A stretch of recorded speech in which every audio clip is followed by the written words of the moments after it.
अस्सलाम वालेकुम दोस्तों, welcome to Gulf life Hindi YouTube channel. जैसे कि आज 30 सितंबर और जुमेरात का दिन है, सऊदी अरब की फटाफट बड़ी खबरों में आपका स्वागत है।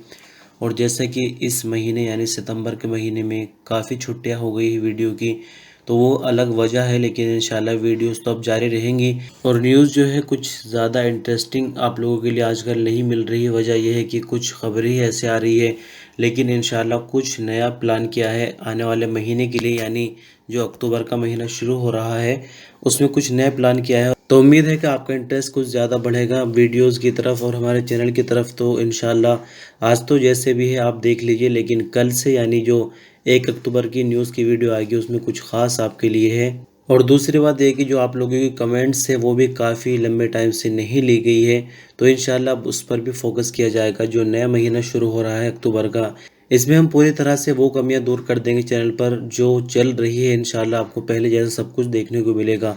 तो चलिए खबरों का सिलसिला शुरू करते हैं। सऊदी मिनिस्ट्री ऑफ हज एंड उम्रा का कहना है कि मस्जिद हराम में उम्रा या नमाज के लिए कोरोना वैक्सीन की पाबंदी जरूरी है। औकाज़ अखबार के मुताबिक मिनिस्ट्री ऑफ हज एंड उम्रा ने वैक्सीन लगवाने वालों को 3 कैटेगरी में बांटा हुआ है।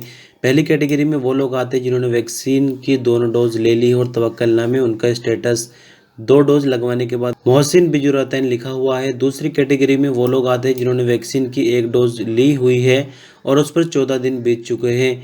ऐसे में तवक्कल एप्लीकेशन में मोहसिन बिल जुरा औला यानी पहली खुराक लेने वाले लिखा होता है। तीसरी कैटेगरी में वो लोग आते हैं जिनको वायरस लग गया था और अब वो ठीक हो चुके हैं। तवक्कलना एप्लीकेशन में उनका हेल्थ रिकॉर्ड मोहसिन मुताफ़ी यानी वायरस से ठीक और सुरक्षित लिखा होता है। तीसरी कैटेगरी में आने वाले लोगों को भी उम्रा परमिट जारी हो सकता है। इन तीनों कैटेगरी में शामिल लोग उम्रा या फिर मस्जिद हराम में नमाज का परमिट ले सकते हैं। इसके अलावा मिनिस्ट्री ऑफ हज उम्रा का कहना है कि 12 से 18 साल तक के बच्चे भी मस्जिद हराम में उम्रा या फिर नमाज के हिसाब से दाखिल हो सकेंगे, लेकिन उनके लिए शर्त यह है कि वैक्सीन की दोनों डोज ली हुई है। लेकिन यहाँ पर आपको बता दें कि सभी कैटेगरी के लोगों के लिए सिर्फ 15 दिन का टाइम है, यानी अगर दोबारा उम्रा करना है तो 15 दिन का इंतज़ार करना ज़रूरी होगा।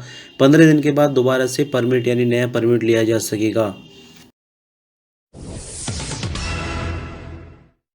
सऊदी अरब में हरमीन शरीफैन की मैनेजमेंट ने मुकाम इब्राहिम पर खाने काबा की परछाई दिखाई जाने वाली तस्वीर जारी की है। अखबार 24 के मुताबिक बुधवार को हरमीन शरीफैन मैनेजमेंट ने जो तस्वीर जारी की है उसमें खाने काबा की परछाई को मुकाम इब्राहिम पर देखा जा सकता है। तस्वीर में देखा जा सकता है कि सूरज की किरणें खाना काबा पर पड़ रही है और उसकी चमक और खाना काबा की परछाई को साफ देखा जा सकता है। हरमीन शरीफैन मैनेजमेंट की तरफ से ट्विटर के अकाउंट पर शेयर की जाने वाली तस्वीर सोशल मीडिया पर वायरल है और इसे लोगों में काफ़ी ज़्यादा पसंद किया जा रहा है।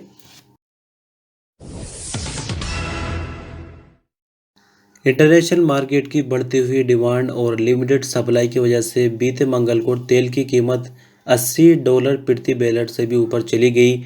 अरब न्यूज़ के मुताबिक इंटरनेशनल स्टैंडर्ड का ब्रेंट क्रूड ऑयल 5 दिन तक कीमतों में बढ़ोतरी के बाद 3 साल में पहली बार $80 से ज़्यादा पहुंचा है। तेल की मार्केट के एक्सपर्ट का कहना है कि ये बढ़ोतरी बहुत आगे तक जा सकती है। अमेरिकी बैंक जेपी मॉर्गन में तेल और गैस के हेड क्रिस्टियन मेलेक ने अरब न्यूज़ को बताया कि तेल की कीमत 2023 तक $100 प्रति बैरल से ज़्यादा पहुंच सकती है और मुमकिन है कि आने वाले 6 से 12 महीनों के अंदर ही इस लेवल तक कीमत पहुंच जाए। सऊदी हेल्थ मिनिस्ट्री की तरफ से बीती रात आई कोविड-19 की नई रिपोर्ट के मुताबिक नए मामले 55 रिकॉर्ड पर आए, जबकि नई रिकवरी 46 और मरने वालों की नई तादाद 4 रिकॉर्ड की गई है। तो एक्टिव केस जैसे कि अभी पता नहीं चल रहे हैं, लेकिन एक्टिव केस के अंदर जो क्रिटिकल मामले हैं वो 224 है, जो कि हालत नाजुक की वजह से आईसीयू में है। तो 55 नए केस रिकॉर्ड पर आने के बाद सऊदी अरब में कुल मामले 5,47,090 हो जाते हैं। 46 नए रिकवरी रिकॉर्ड पर आने के बाद कुल रिकवरी 5,36,125 और 4 नई मौत के बाद कुल मरने वालों की तादाद बढ़कर 8,713 हो गई है।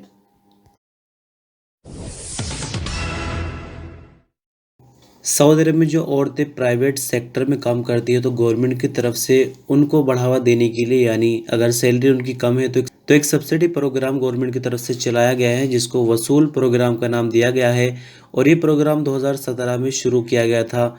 ये फिलहाल एंड होने वाला था लेकिन इसमें 2 साल का टाइम और ज़्यादा बढ़ा दिया गया है। इस खबर से आपको कोई फ़ायदा तो होने वाला नहीं, लेकिन थोड़ा सा मैं आपको ये बताना चाहता हूँ कि गवर्नमेंट चाहे तो किस तरह से अपने बंदों को काम पर लगाती है। तो देखिए 2017 में ये प्रोग्राम शुरू किया गया था खासकर औरतों के लिए, जिसका नाम वसूल है। और इसमें प्रोग्राम में ये था कि जो भी औरतें काम पर लग रही जिनकी सैलरी 6,000 तक है यानी 6,000 रियाल या फिर उससे कम है, तो उनको फाइनेंशियल मदद सऊदी गवर्नमेंट की तरफ से दी जा रही थी, जो कि 800 रियाल प्रति महीने थी। यानी उनकी जो सैलरी मिल रही कंपनी से वो अलग है, सिर्फ गवर्नमेंट की तरफ से 800 रियाल महीने दिए जा रहे थे। लेकिन अभी आपको बता दें कि जैसे कि इसमें 2 साल का टाइम और बढ़ाया गया है, साथ ही जो भत्ता है वो भी बढ़ाया गया है। यानी 6,000 तक की सैलरी वालों के लिए 1100 रियाल बढ़ाए गए हैं। 1100 रियाल ऐसी औरतों को मिलेंगी जिनकी सैलरी 6,000 तक है, लेकिन 6,000 से 8,000 रियाल तक जिनकी सैलरी है उनको 800 रियाल महीने के हिसाब से दिए जाएंगे। यानी 2 साल तक अभी ये प्रोग्राम और चलने वाला है और बीते 4 साल से ये प्रोग्राम लगातार चलता आ रहा है। तो आपको खबर बताने का सिर्फ यही मकसद था कि अगर गवर्नमेंट ज़बरदस्ती भी चाहे अपने सिटीजन को नौकरी पर लगवाना तो बहुत सारे ऑप्शन अवेलेबल है, लेकिन अगर गवर्नमेंट अपने सिटीजन की परवाह ही ना करे तो उसका तो कोई हल है नहीं। सऊदी अरब की पब्लिक प्रोसिक्यूशन का कहना है कि कॉस्मेटिक प्रोडक्ट के वायलेशन पर 50 लाख रियाल तक का जुर्माना हो सकता है। सबक न्यूज़ के मुताबिक विभाग का कहना है कि किसी भी कॉस्मेटिक प्रोडक्ट की ऐसी खूबियां बयान करना जो हकीकत के खिलाफ हो। यानी एक छोटा सा एग्जांपल देकर आपको बता दें, जिस तरह से टीवी में आप किसी क्रीम का ऐड देखते हैं और उसमें बताते हैं कि 21 दिनों के अंदर या 20 दिनों के अंदर या 30 दिनों के अंदर आप इस क्रीम के ज़रिए बिल्कुल अपनी जो ब्लैक स्किन है उसको वाइट बना देंगे। तो इस तरह की अगर झूठी खूबियाँ बयान की जाती है किसी भी कॉस्मेटिक प्रोडक्ट के बारे में और मामला कानून तक पहुंच जाता है, तो ऐसे में कंपनी पर 50 लाख रियाल तक का जुर्माना हो सकता है। और अगर सिर्फ जुर्माने से काम नहीं चलता यानी वायलेशन काफ़ी ज़्यादा बड़ा है तो 5 साल तक की कैद की सज़ा भी कंपनी के जिम्मेदारों को हो सकती है। यानी खबर के मुताबिक कहने का मतलब ये हुआ कि जो कंपनियां प्रोडक्ट बना रही हैं उनको नॉर्मल तरीके से बेचिए, बिल्कुल झूठ या फरेब के साथ, यानी ग्राहकों को धोखा देकर प्रोडक्ट नहीं बेचा जा सकता है। नॉर्मल तरीके से कंपनी एडवर्टाइज कर सकती है, लेकिन बिल्कुल ऐसा नहीं कि जो दिल चाहे वो एडवर्टाइजमेंट में दिखा दे।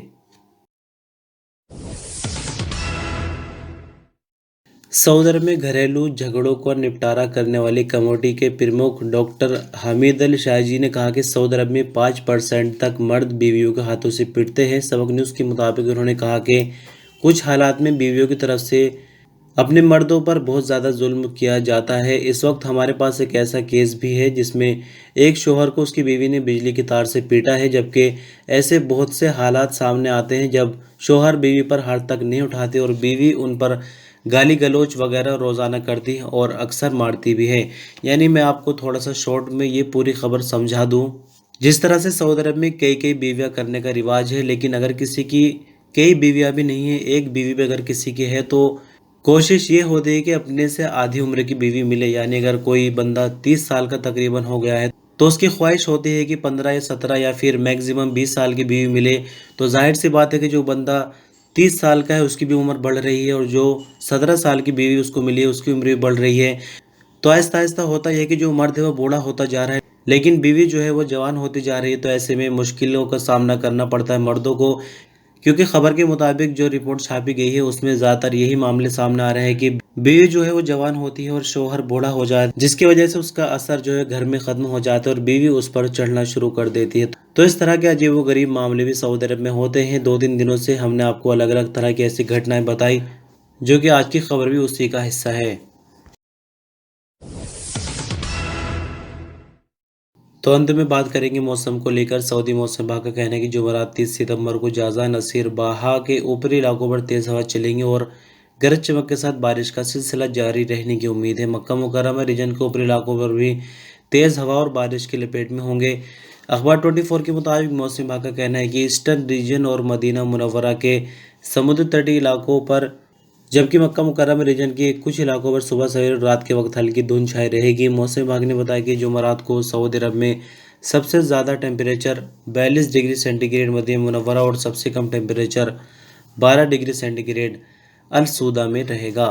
तो दोस्तों इस तरह से खबरों का सिलसिला ये बस यहीं ख़त्म हो जाता है और टेम्परेचर भी अभी काफ़ी ठीक ठाक हो गया है, क्योंकि गर्मी अपना दम तोड़ चुकी है और सर्दी की तरफ इस टाइम मौसम बढ़ रहा है। तो वीडियो पे एक छोटा सा लाइक देकर हमें मेहनत को कामयाब बना सकते हैं और इंशाल्लाह कल से जो कुछ बदलाव हम करने जा रहे हैं आपको पसंद आएंगे। फिर भी कमेंट के रूप में अपनी राय ज़रूर दीजिएगा। अपना ख्याल रखिएगा। अल्लाह हाफिज़।